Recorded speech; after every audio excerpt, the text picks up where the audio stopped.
ما سمعتش حاجة يا رجب؟ لا حس ولا خبر. لا الخبر اكيد، انا شايفاه بعناية دول اللي هياكلهم الدود. هيكون راح فين يعني؟ يكونش نايم جوه عند عمه؟ تلاقيه دخل ينام ويرتاح. بس انا مش هريحه، مش هريحه. لو نايم في حضن عمه ومتحضن باخواته برضه هطوله. هلا يا باشا، هلا يا باشا، اهلا وسهلا.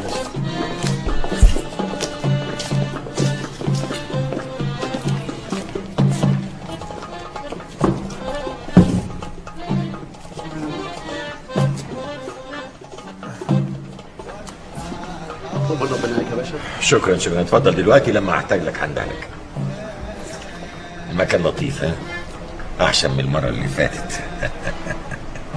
انتوا بقى ايه، تتعشوا وتنبسطوا وتتصالحوا على حسابي. لا لا لا لا والله يا حلمي بيه، انا اللي لازم اعزم حضرتك ومديحه هاني. بابا حضرتك متأكد ان طلعت مزودها قوي؟ مزودها يعني ايه يا بنتي؟ ما اعرفش، تصرفاته بقت عصبية جدا ودايما يراجعني في اي قرار باخده واي تصرف من تصرفاتي. لا يا نبيل، طلعت عمره لا راجعك في حاجة ولا قالك حاجة. انت عارفة انت عصبية ليه من دول؟ ماما من فضلك. من فضل ايه؟ مش الحق لازم يتقال. اهو انا بقى يا حلمي بيه راضي بشهادة مديحة هاني. طيب يا ابني خلاص، مش معقول الخناق ده على طول كده، مش معقول.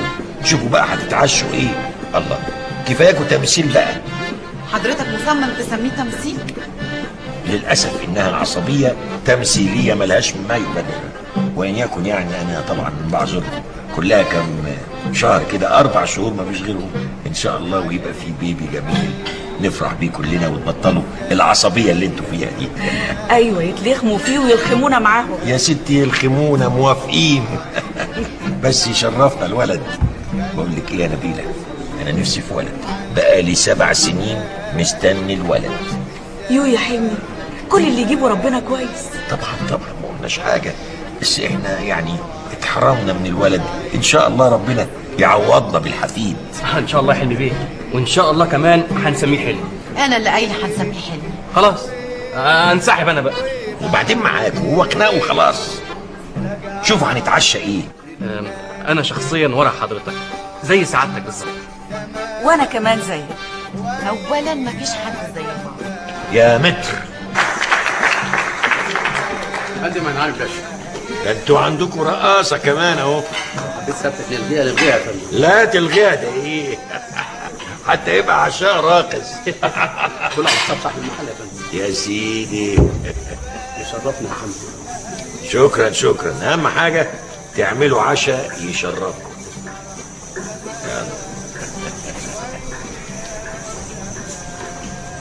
اقول لك ايه، انا عايز تقرير عنه. مين ده يا فندم؟ البغل ده اللي بيرمي فلوسه تحت رجلين الرقاصة. هو سعادتك عايز تعرف ايه بالظبط؟ عايزين نعرف جايب الفلوس دي منين. لو كان عنده أطيان يبقى إقطاعي، والفلاحين اللي بيشتغلوا عنه دول أولى من الرقاصة. لو كان صاحب مصنع برضو العمال يبقوا أولى. لو كان بقى تاجر مخدرات يروح بقى يترمي في المعتقل، مش يجي يقعد معانا هنا كده ولا ايه؟ طبعا يا حلمي بيه، كلام جنابك 100% مظبوط. تمام. التقرير يجي امتى؟ حالا دلوقتي يا حلمي بيه، قبل ما جنابك تخلص العشاء. يا متر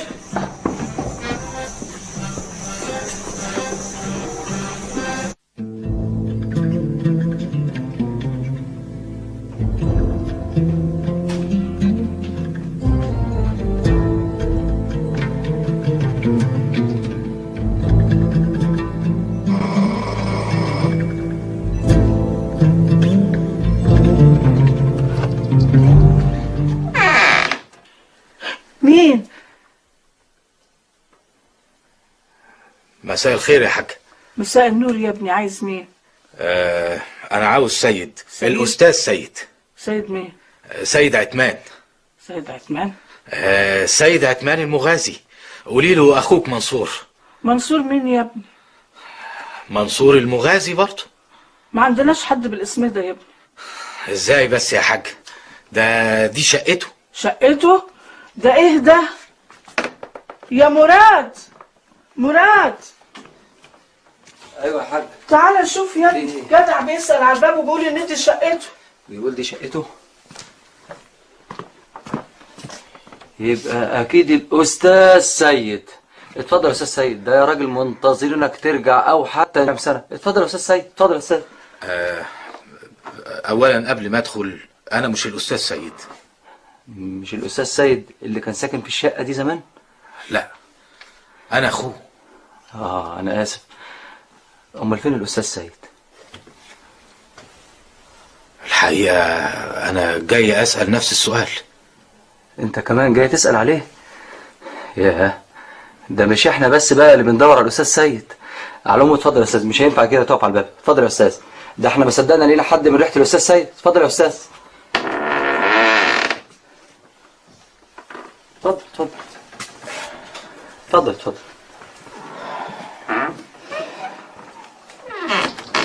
احنا انتظرنا الاستاذ سيد يرجع سنة 2 3 وبعد كده بقى قلنا ما بدهاش. ما حضرتك عارف يعني اذا المستأجر اتأخر عن دفع الايجار اكتر من 3 شهور يطرد من الشقة طبعا. هو في الحقيقة احنا ما كناش عارفين هو فين ولا نعرف عنه اي حاجة عشان نطرده او ما نطردوش يا استاذ منصور. المهم رحنا القسم وعملنا محضر، وجه البوليس وفتح الشقة وجرد العفش واستلمناه. ده بعد كام سنة؟ بعد 3 سنين. اتفضل الشاي. يعني كده احنا لينا ايجار متأخر على الاستاذ سيد 3 سنين. وطبعا بعتوا العفش علشان الايجار. لا يا استاذ منصور، احنا ما نعملش كده. احنا قلنا اكيد هيرجع او حد من اهله هيجي، وبصراحة بقى احنا قلنا لا قدر الله يعني يكون توفى، ومع ذلك احتفظنا بالعفش. يعني العفش موجود؟ امال بتخزن في شقة فوق السطوح. اتفضل يا استاذ منصور. معلش بقى احنا ما لقيناش غير المكان ده علشان نشوي فيه العفش. اتفضل يا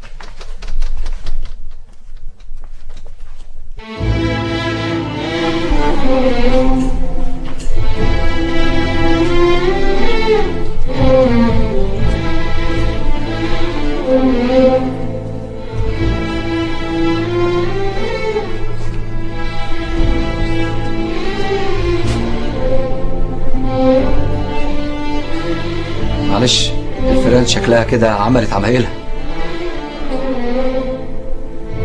معلش.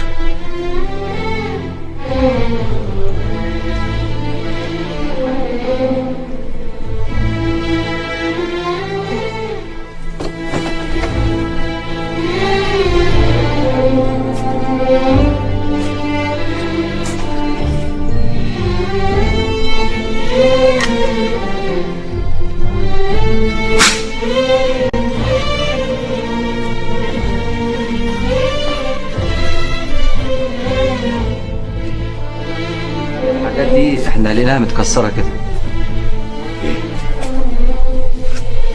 لقيتوها مكسرة كده؟ ايوه، ومعايا المحضر بتاع الشرطة مثبوت فيه ان الحاجات دي لقيناها متكسرة كده.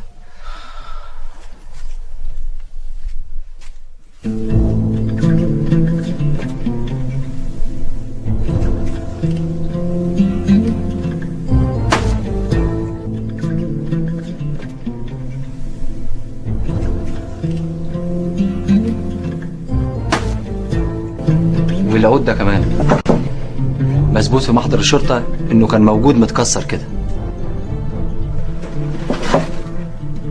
معلش يا مراد بيه، معلش، اللي اتكسر يتصلح. المهم بس ان صاحبه يكون بخير.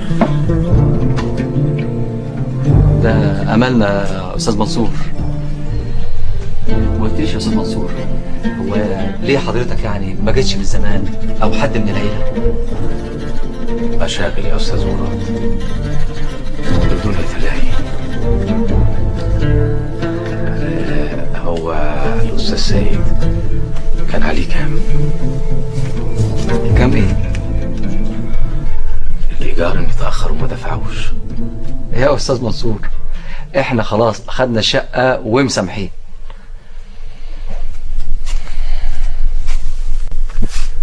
لو انت مسامح انا مش مسامح. مش مسامح في ايه؟ في شرف اخويا يا استاذ مراد. حضرتك تاخد حقك، وكفايه ان سيد قعد طول المده اللي فاتت دي مديون.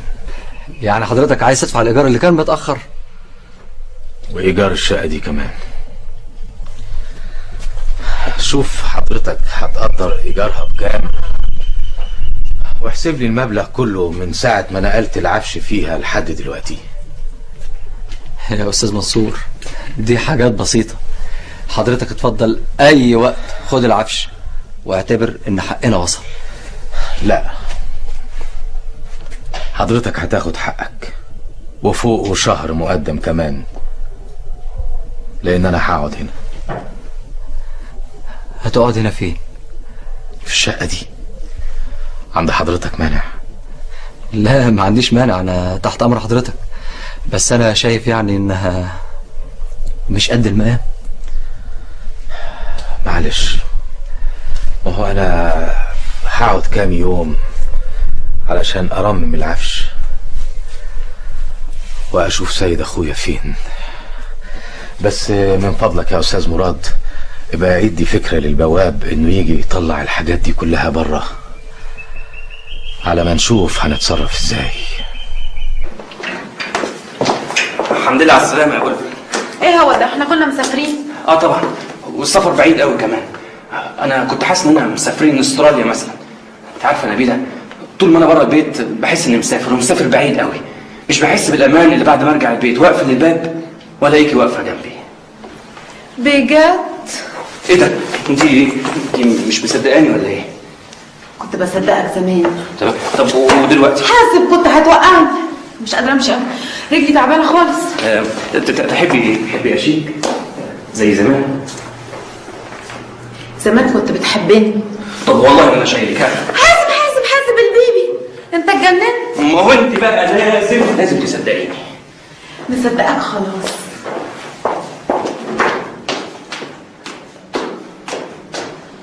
تعرفي ان انا بدات افكر في كلام حلمي بيه. بابا اتكلم في موضوعات كتير قوي، انهي موضوع فيهم؟ يعني في حكايه اننا بنتخانق علشان يعزمنا. تعرف انها فكره؟ ايه اللي فكره؟ حلوه قوي حكايه اننا نتخانق وهو يعزمنا. وانت فكرك انا هخلي بابا يدفع على طول كده؟ لا خد بالك، لازم تساهم شويه. ولا انت عايز انه يقول علينا اننا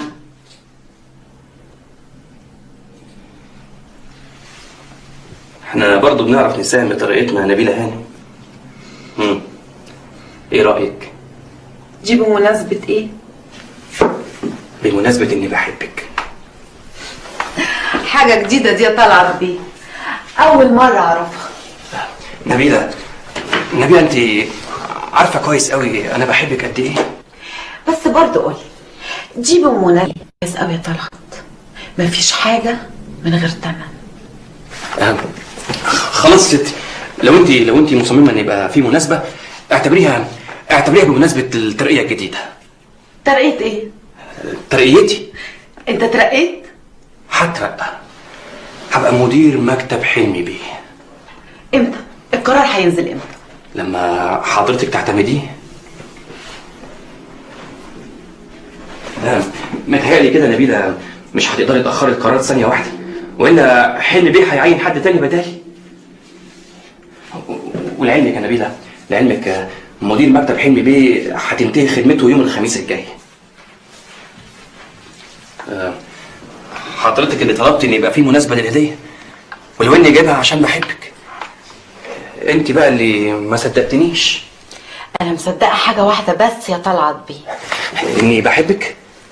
لا، انك بتحب بابا قوي، من ساعة ما عينك عنده وانت مش شايف غيره، ماشي وراه خطوة بخطوة، بتحب تقلده قوي. لكن خد بالك، بابا ما ينفعش يبقى منه نسخة تانية، ما فيش غير حلمي عسكر واحد بس. تحب تاخد الهدية ولا تلبسها لي؟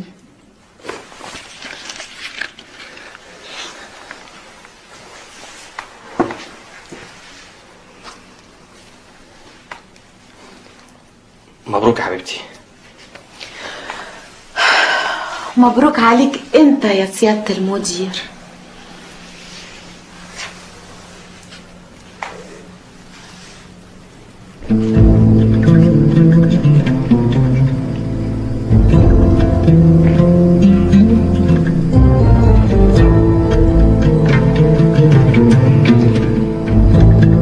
معاك بطاقة؟ لا. طب أي بيانات شخصية؟ ممكن حضرتك تاخد تليفوني وعنواني في السبتية وفي القلعة لو حبيت. أصل في الحقيقة زي ما تقول كده، أنا خرجت من البيت فجأة زعلان أو متضايق شوية. ستر ربنا إن كان في جيبي فلوس. أصل الحقيقة يا أستاذ، وأكيد حضرتك عارف إن إحنا مش مسموح لنا إطلاقا نستقبل أي نزيل بدون بيانات شخصية. معلش يا أستاذ، ما أنا لازم أعرف حضرتك مين.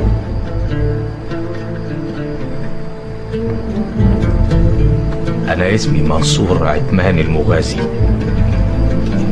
ابن أشهر راجل في السبتية والساحل، وطالب في السنة النهائية في كلية الحقوق. تعرف يا أخ، ملك المغازية اللي هم عيلتي نص السبتية، بس يظهر إنه مسعنيش هنام ليلة واحدة. عموما أنا متشكر جدا يا أستاذ منصور، تعال اتفضل. بس من فضلك من غير ما تقول لي إثبات شخصية أو ضمان. لا يا سيدي، بضماني أنا شخصيا.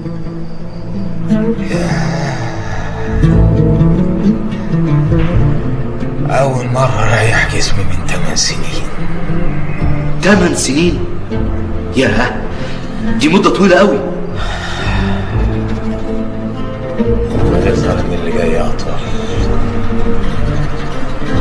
لو سمحت اقفل الباب عليا ومحدش يصحيني، عايز أشبع نوم. حاضر، تصبح على خير.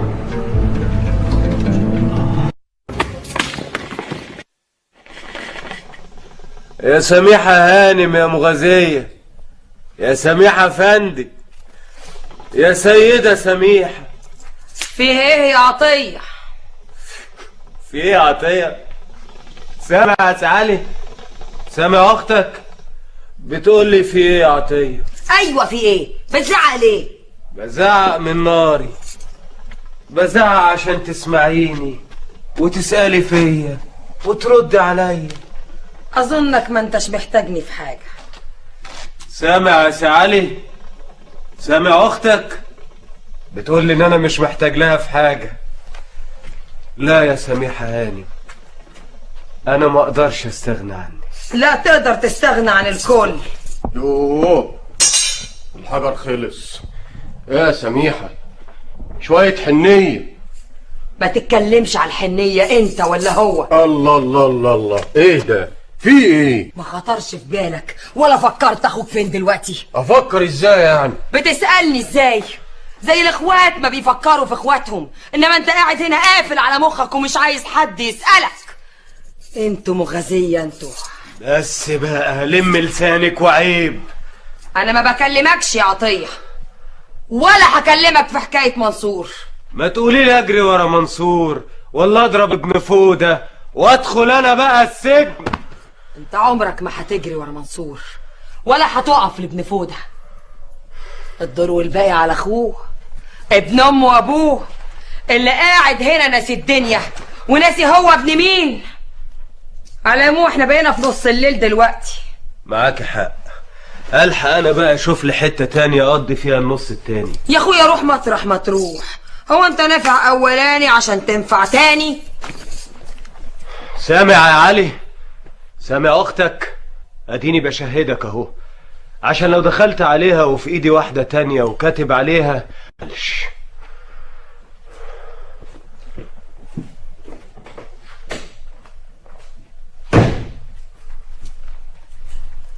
قاعد ليه يا علي؟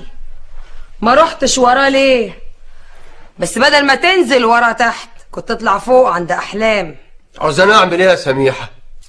ولا حاجه يا اخويا، ما تعملش. مادام بتسالني تعمل ايه يبقى ملوش لازمه الكلام. امال اتكلمت ليه لما انت شايفه ان ملوش لازمه؟ كان بيتهيألي انك هتجري ورا منصور وما تسيبوش، تتحضن بيه العمر كله. يهون عليك اخوك يرجع يلاقي كلنا بنطرد فيه ونقول له ابن فودة عايز يقتلك. يهون عليك اخوك يمشي نفسه مكسوره بعد ما عمك حرمه من ميراث ابوه. يا بنت عمك جاب له الحساب. كذب، وانت عارف انه كذب. وحتى لو منصور ملوش حاجه ما اديتوش نص مالك ليه؟ امتى وازاي يا سميحه؟ لازم اقعد مع عمك الاول ونتحاسب واقبض منه. واحلام هتوافق يا علي؟ واحلام هتوافق تمد ايدك لاخوك؟ مش كده يا سميحه، مش كده. امال ازاي؟ يا سميحه انا كنت هروح لمنصور واديله كل اللي هو عايزه. انت عارفه منصور يا سميحه نفسه عزيزه مش هيوافق. اديهم لابن فودة. هدي مالي لابن فودة ازاي؟ ديت ابوك، قول له دي ديت ابوك عشان ناره تبرد ويبعد عن اخوك ومنصور يرجع لبيته وماله. افرض ابن فودة ما وافقش وتقدر البلا قبل وقوعه ليه بس؟ حاول تقنعه يا علي. لا هيدومنا عشان منصور يرجع، ولا عايزه يفضل طول عمره مطرود وتايه ولا نشوفه ولا يشوفنا؟ مش كفايه يا سيد؟ لا عارفين هو عامل ايه ولا هو فين.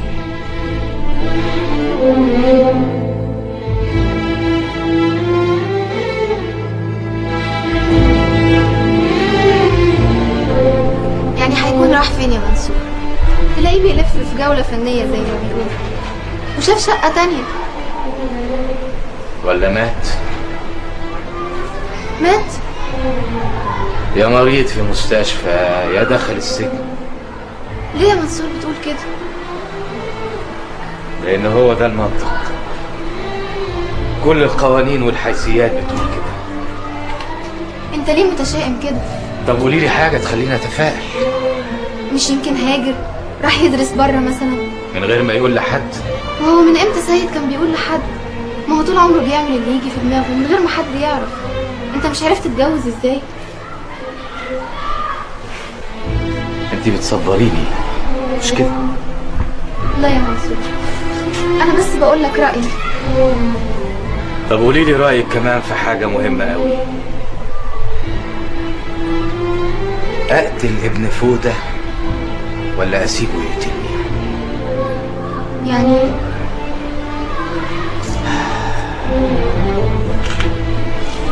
يعني ضيعتي عمرك يا نجاة يا بنت خالتي ورا وهم اسمه منصور. وده انت تزور. طلعت ما لقيتش حاجة، طلعت ما لقيتش غير ابن فودة ابو حطب مستنيني في طار ابوه. يعني يقتله وارجع السجن تاني، يسيبه يقتلني، يا تبعد عن هناك خالص. مش عاوزين حاجة من هناك يا منصور، هنبدأ من الصفر. وان قلتلك ان ما بقاش موجود حتى الصفر، ما بقاش موجود، يبقى توجده، تخلقه، تجيبه عشان تعمل بداية. إن ما كانش علشانك يبقى علشاني. إذا ما كنتش أنت متمسك بحقك في الحياة أنا متمسكة، وبطالبك تعوضني عن عمري اللي أنت شايف إنك ضيعته.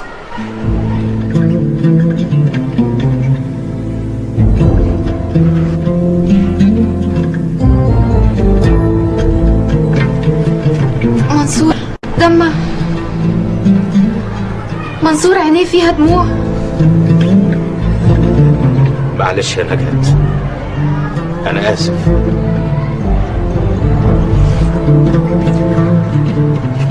كنت بقول كده لغاية ليلة امبارح لما لقيت أخويا وعمي متفقين يرموني لابن فودة ابو حطب علشان يقتلني.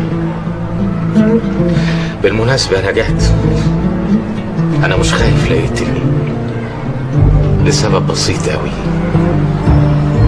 هو ان انا حاسس ان انا اتقتلت فعلا ليلة امبارح.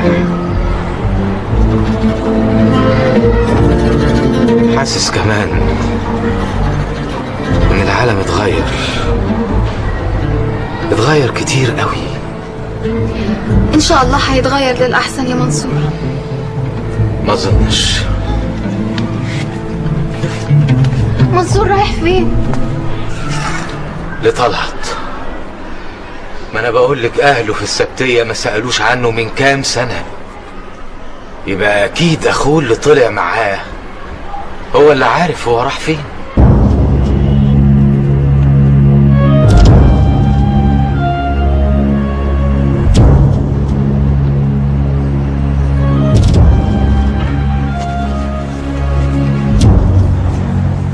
عاوز حاجه يا فندي؟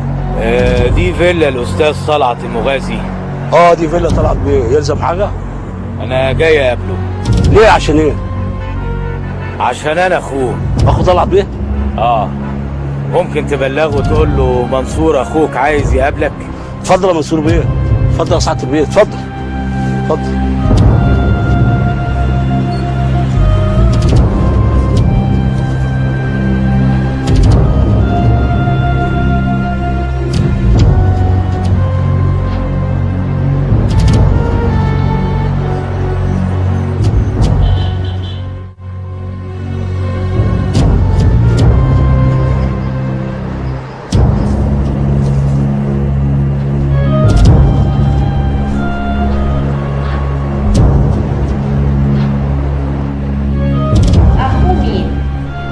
اخوه منصور.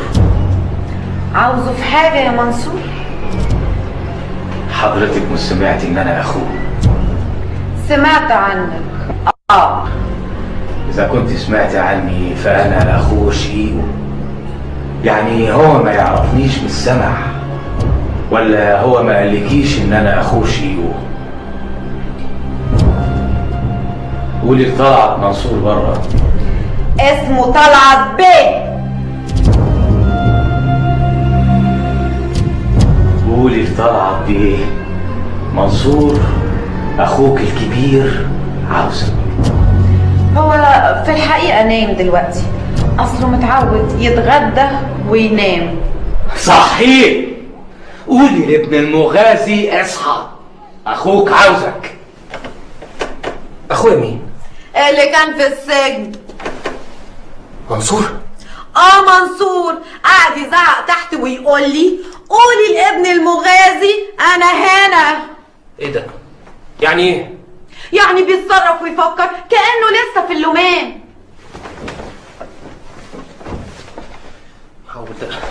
انت بتعمل ايه؟ ايه؟ بلبس الروب. انت هتنزل تقابله بالرب. ايه يا نبيلة بس ايه فيها ايه دي؟ ما فيهاش حاجة، انزل قابله بالروب وطلعه هنا على ما يقعد في اوضة النوم ويشرب الشاي ويمسح ايديه في المفارش ويضحك زي المساجين. خلاص يا نبيلة خلاص، اهدي بس انت وانا هتصرف. لحد امتى؟ لما يفرج علينا الخدامين ويفضحنا؟ اسمع يا طلعت بيه، انت تنزل تقابله رسمي، تلبس بدلتك والكرافان وتنزل تقابله رسمي. انا عايزاه يحس ان هو في بيت مسؤول محترم مش في سوق العصر، ولما يحب يقابلك بعيد عن هنا. انا مش عاوزه ابني يطلع يعرف ان ده عمه ويعرف كان فين.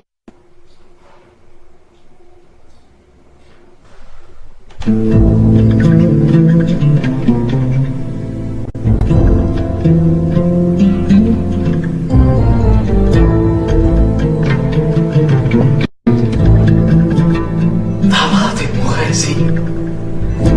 بسم الله ما شاء الله. ايه ده كله؟ ايه ده كله؟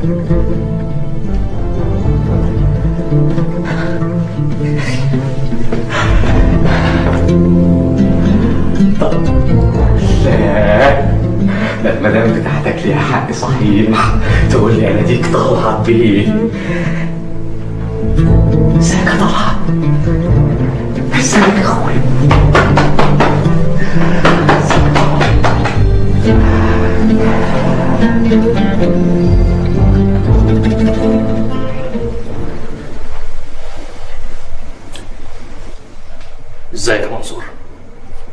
الحمد لله على السلامة.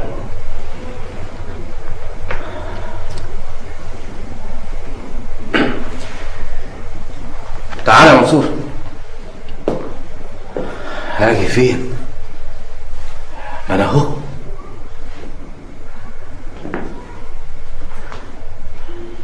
يا راجل تعالى، عيب ما تقفش كده، الخدامين يتفرجوا علينا. تعالى معايا نتكلم في المكتب.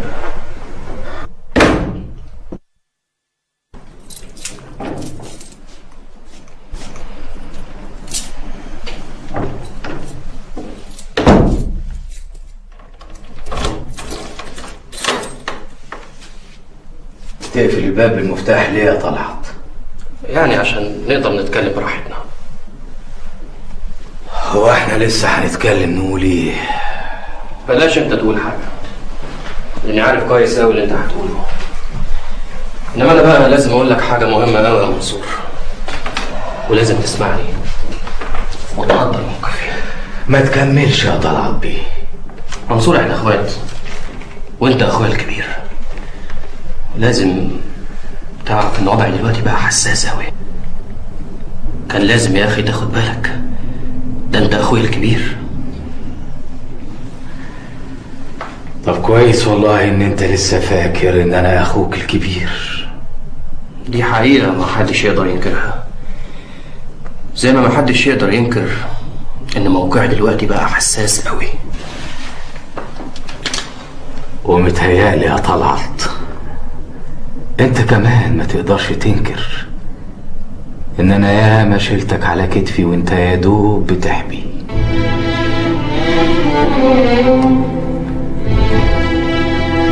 مش عشان ما كنتش لاقي حد يشيلك، انما عشان ما كنتش بتستريح الا على كتفي.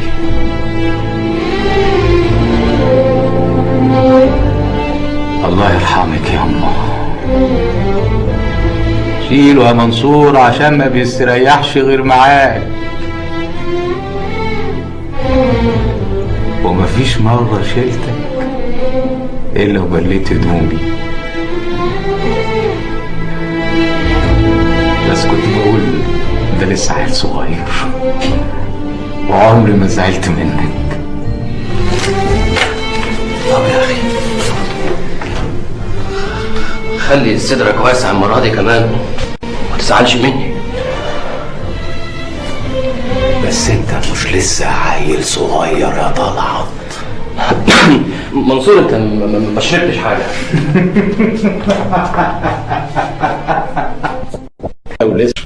يا ابن المغني،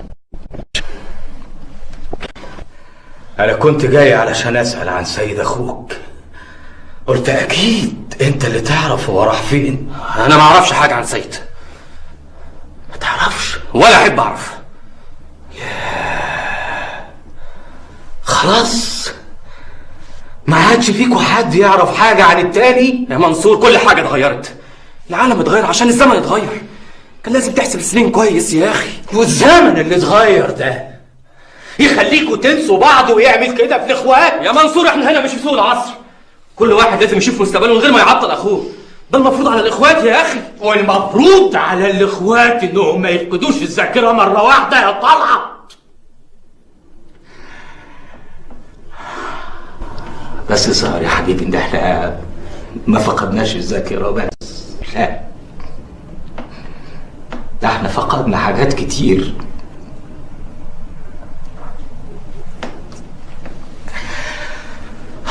عن اذنك انا لازم امشي من هنا. منصور تحب اوصلك لفين؟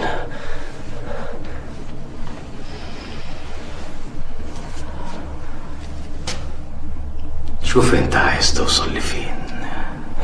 انا ممكن اوصلك بعربيتي لاي حته، وتغمي عينيا طول السكه عشان ما اعرفش العنوان وارجع هنا تاني.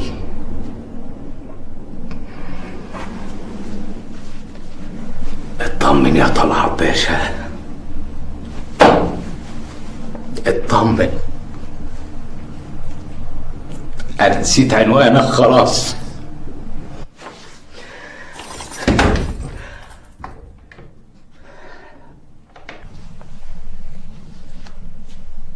بس انا عايز اقول لك حاجة قبل ما امشي يا طلعت.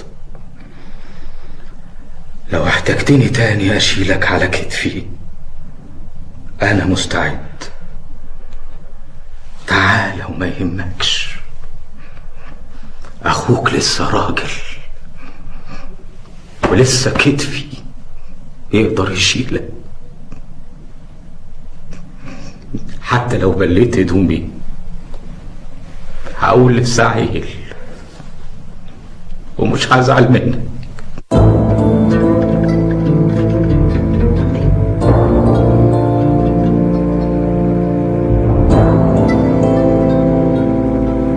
ملعونة دنيا دنيا الدم بقى فيها مية.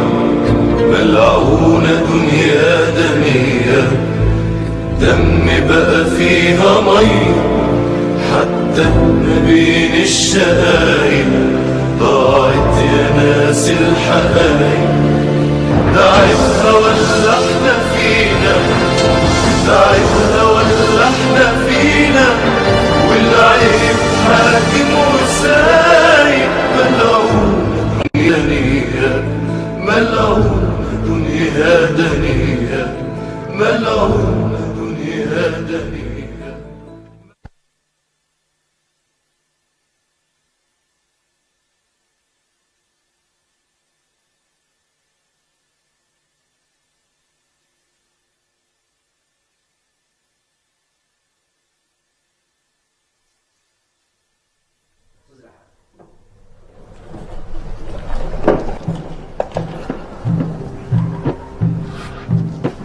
ازيك يا منصور؟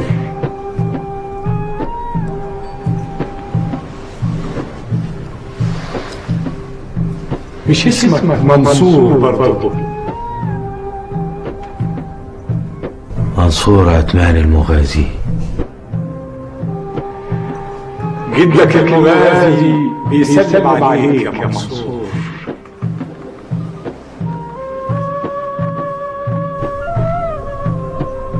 جدي مات. جدك المغازي الكبير جه مع عمرو بن العاص غازي فتح مصر. كانت سيوفهم ماضية بتكتب على وش الدنيا لا إله إلا الله محمد رسول الله. لو مش مصدقني اسأل جدك. ما انا قلت لك جدي مات. اسأل ابوك. مات هو كمان.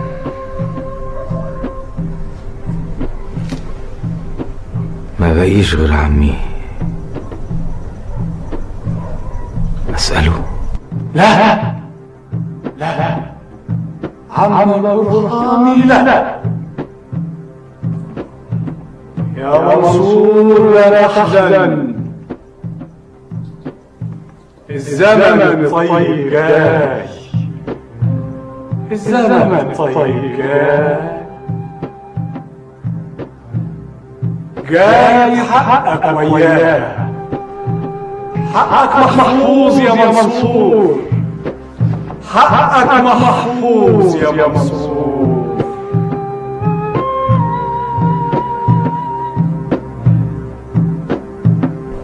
يا عم يا عم يا عم يا